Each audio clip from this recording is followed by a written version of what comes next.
ప్రసాదాలు తినరు, పట్టు వస్త్రాలు సమర్పించరంట. నాయుడు గారు, మీకు అధికారం తలకెక్కి జగన్మోహన్ రెడ్డి గారు ముఖ్యమంత్రిగా 5 సంవత్సరాలు పట్టు వస్త్రాలు సమర్పించినారు అన్నటువంటి విషయాన్ని మర్చిపోయినట్టుగా ఉన్నారు మీరు.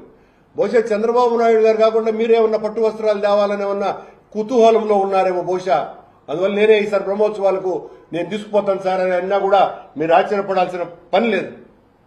అలాగే ఈయన అన్య మతస్థుల గురించి మాట్లాడినాడు. అన్య మతస్థులను టీటీడీలో ఇక ఉద్యోగాలు ఇవ్వకూడదు, ఇక టీటీడీనే ఈ ఉద్యోగాలు హిందువులకు మాత్రమే ఇవ్వాలా అన్నటువంటి డెసిషన్ జీవో నేను తీసుకున్నటువంటి ఆనాడు పాలక మండలి అధ్యక్షునిగా 2007లో మే నెలలో తీసుకున్నటువంటి తీర్మానము వలన రాజశేఖర రెడ్డి గారు ముఖ్యమంత్రిగా ఇక టీటీడీలో పూర్తిగా హిందూ